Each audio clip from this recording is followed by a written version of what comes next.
Okay, so we have hit Big Little Lies Season 2, Episode 4, She Knows. So right from the top at this episode, just the beginning flashback again of the night when they pushed Perry exactly at that moment. This time we're seeing it from Madeline's perspective. We just saw from Bonnie's last episode, but no matter whose perspective we were getting this from, it felt way too soon to show that flash again and just repetitive. I thought for a second I was watching last week's episode. And we got some uncharacteristically bad writing all over this episode, and that starts right from the top too. They're really hamming home lines like, everything just feels off. And then someone responding, yeah, it's just all so weird. And something's not right with you. And just this conversation with Madeline, Renata, and Jane right in the beginning was filled with that. And really just shoving in conflicts to address to each other. Like Renata bringing up her going to bankruptcy court. And Jane just right away, how do you stay with him? It feels so manufactured. And a lot of this episode did. And this also comes with the problem of only doing 40-minute episodes now. This is the third time they've done this season, clocking in at 44. We only have 7 episodes the whole season. Makes me think we actually got 5 episodes of footage here. And now you're really starting to feel it, where things are just feeling really rushed in. So Mary Louise shows up at this pumpkin carving at Madeline's with all the kids. It's her first time seeing Ziggy that close and getting to talk to him. She's putting her stamp down right away, telling Jane in front of everybody that she got a unit in the same building. And you see Mary Louise even says a line like, all of my grandchildren, including Ziggy there. But again, just on the nose and too much, and forced in is just the way Mary Louise stares at Bonnie, and Bonnie noticing right away, and then Mary Louise scratching her head. It's becoming really silly now. We keep doing this with every character when they first see Mary Louise, and it's just getting corny. I can't believe I'm even saying that about Big Little Lies. And then just like that, Celeste and Mary Louise kind of go at it. And Mary Louise is like, I'm not convinced she's a rape victim. And Mary Louise just says really nasty stuff to Celeste, saying, maybe Perry the Knight was seeking refuge. If there's one, then there's others. And Celeste whacks her in the face. And you see Meryl Streep plays this reaction perfectly, where Mary Louise kind of is happy that happened. It was like she was egging her on to do something like that. Just like, yep, this adds to my case against you. Keep laying it on. And then we got some great writing here where she's like, what do we call that? Foreplay? Woo! And then we see Bonnie on the beach here smoking a blunt, thinking about seeing Mary Louise, and then that day on the beach. And now I'm just starting to feel like they filmed a bunch of thinking shots of every female lead here and then just filled in what they were thinking about sporadically, because there's so much of it.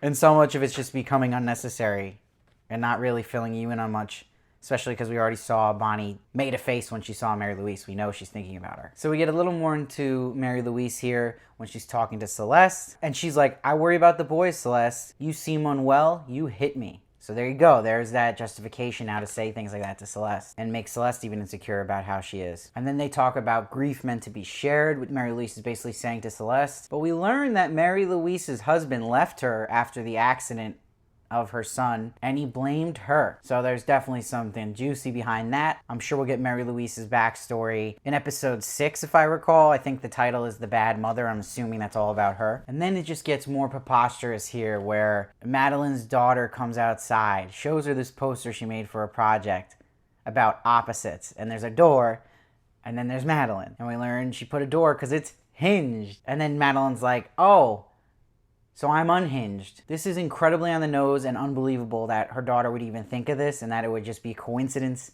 It would be the same exact thing that's referencing what Madeline called Bonnie in episode 1 as being unhinged and not seeing it in herself. It's losing me the realistic part of this show now. And I know I'm being incredibly negative about this episode right now, and I haven't been about others, but this episode is just all of a sudden showing a ton of weak spots, and it's just seems like it was made by different people. Thought it was a very funny scene with the client at their bankruptcy hearing, and Renata's talking about cosmetic surgery that she's not admitting to, but she admits it to him by rubbing her forehead where she had got work done. Again, Laura Dern's killing it this season. And they want her wedding ring for even this kind of thing. And this is some real on-the-nose symbolism as well, with her taking her wedding ring off. We'll see later on she even looks in the mirror and thinks about doing that.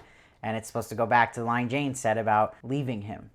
So this was really not great. And now this Renata Gordon storyline has just become its own story. It doesn't even feel connected to the whole show with the whole murder. It's kind of just anything you can watch on the Lifetime channel on Saturday nights. who really cares? And not so invested in wondering about if they're going to stay together or not. So then we see this big birthday party she's having for her daughter, Amabella. And it's this disco party theme. And you see Renata's trying to enjoy this, but in the back of her head, she really can't because she's just thinking about how this is the last time she'll probably ever get to throw something like this for her daughter and then to leave and them to be able to do these luxurious things. And honestly, some of these party shots were really strange. They felt weird and felt like they were just filling space. And somehow they're doing this in a 40-minute episode that's already short. How thin was this script for the season? I mean, there's literally a part that seems like it would be in the bloopers or just bonus features where we're just looking at Bonnie and Renata when Bonnie first gets there. And she's like, they just start kind of dancing on each other. She's like, are we dancing?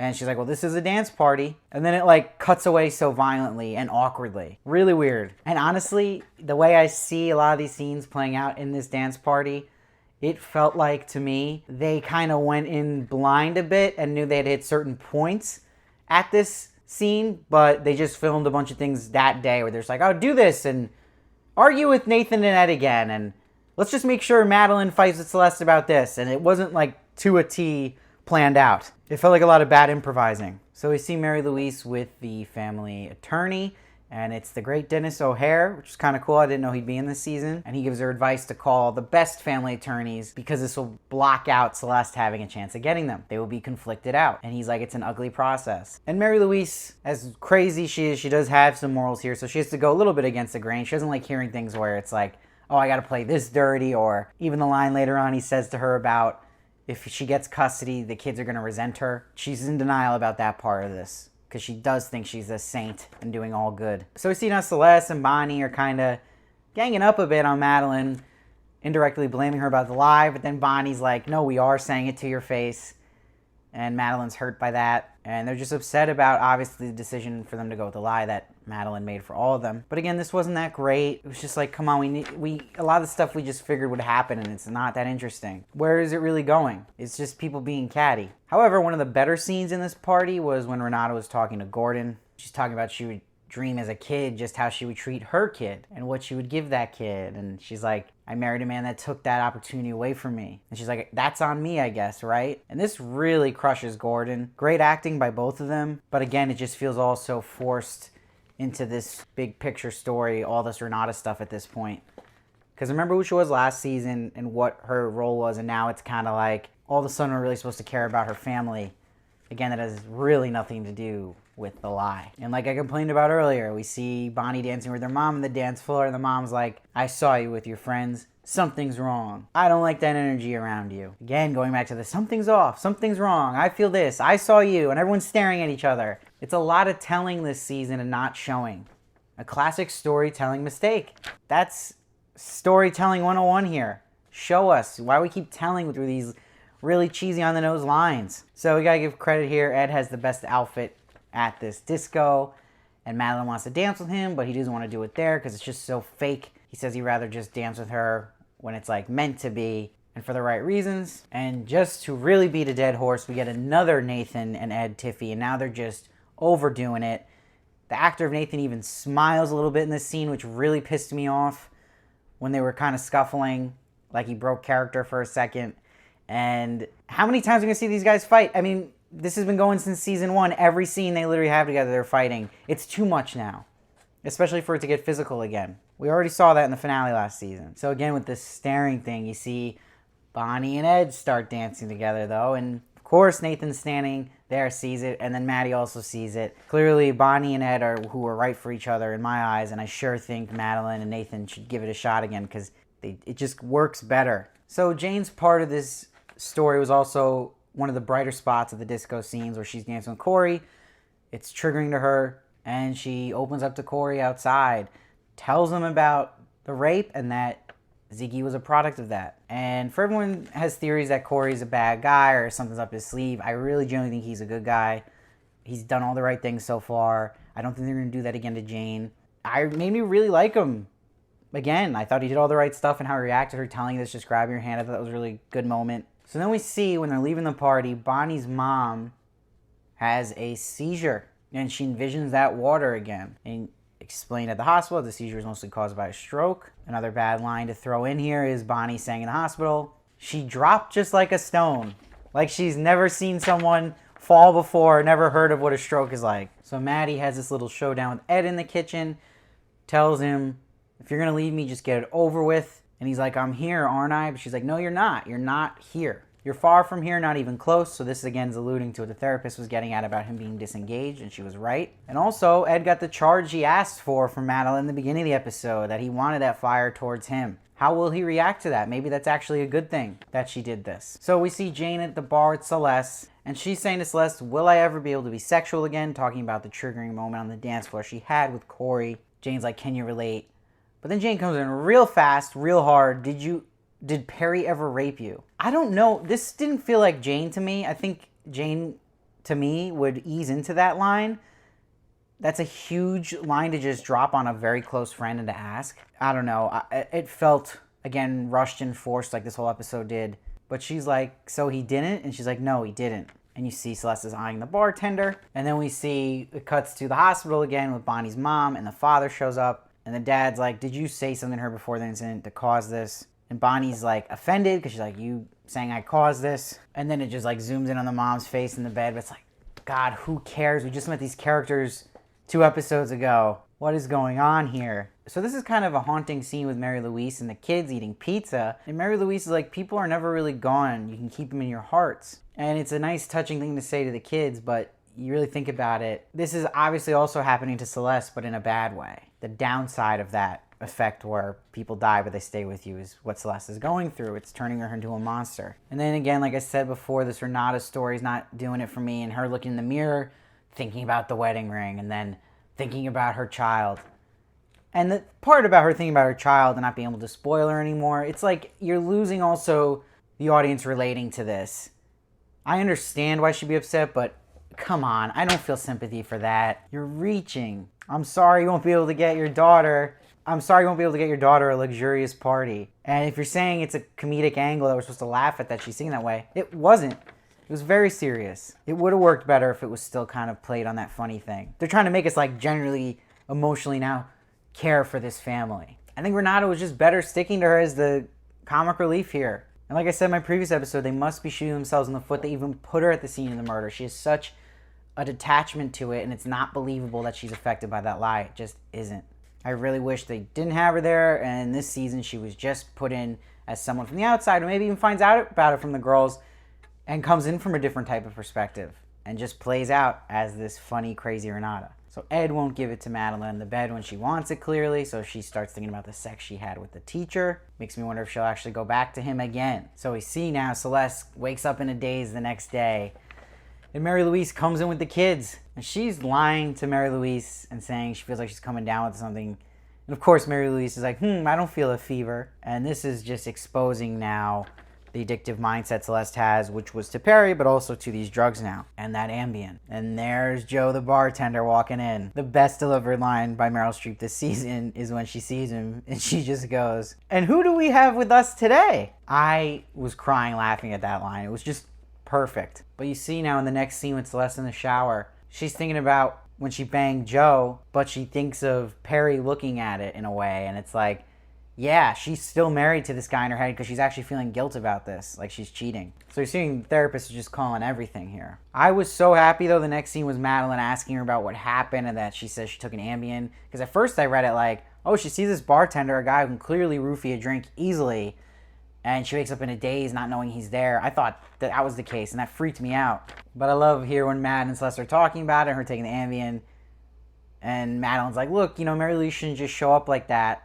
Can't just barge in on people like that. And then she barges in between their conversations. So good comedic timing there. And Mary Louise is just dropping a bomb here on Celeste now, like, you should take time to heal. You're a mess. The boys are at risk here. And now Celeste lets it out on her, tells her to F off. And then Mary Louise just gives the petition here. And again, great acting by Meryl Streep. I don't even have to say that. Everyone knows that. But just the way she exits the room. And she's just like, well, we need to do what's best for the boys. Boom. Out. Just businesslike. And what's crazy about this is in the next scene, with Mary Louise, we actually see Jane show up to her place. She's like, what are you up to? What do you plan to do next? Take my kid? And Jane's defending Celeste here. She's a good mom. And Mary Louise is like, but you've only seen the outward appearance. I've seen the drawer, all the meds. And she is driving. Do you ever put Ziggy in the car with her? Are you okay with that? And this screws you over as an audience member because you're like, oh crap, Mary Louise is right. Like, what can Jane say? She's right about that. Yes, Celeste is a danger now to her kids. We've seen her in this season. She's hit them. She's clearly not able to drive. She's showing signs of being a drug addict. It's messing with your head now where you stand on all this. And that's what's so convincing about an actress like Meryl Streep to pull off such a hard character like Mary Louise, because you hate her, but at the same time, you secretly get her and started to like her a lot more this episode. Even though, again, she's not a good person. But she'll make points that make sense. So that was where the strength definitely lied in this episode, was the Mary Louise Celeste parts and the good writing that I'm used to with Big Little Lies. So the lazy writing is when we see Renata and Madeline now talking outside about Celeste, and then magically the detective shows up. This detective, they gotta just give us something more with this. This is enough now with what I was saying. It was like an impending doom. Okay, well, let's not make it impending anymore and actually give her a full scene of dialogue. What is going on with her mind? Something. And it was just a repeated joke here where after the detective leaves, it's cutting away and you hear Renata literally say to Madeline again, what the F was that? Just like she did last week when Mary Louise showed up. That was just frustrating. It was, again, so repetitive. Stop using the same tricks back-to-back episodes. Come on. I'm going to say something that probably no one's going to like me saying, but Nicole Kidman to me is an incredible actress. But obviously when you're that good, I held you to a really high standard. And my biggest pet peeve with Nicole Kidman in this show, it comes out a lot in her therapist scenes, is her Australian accent sneaking in. It happened a lot, particularly in this scene at the end with the therapist. This is me incredibly nitpicking, but I wish someone as good as her would go the full distance too and not let that slip in, but it slips in a lot. And the therapist suggests her to settle. Nobody wins in these cases. I saw a lot of comments complaining though about the therapist being a little too heavy-handed and not as realistic because she's so confrontational. And this is the first time I actually do agree with that.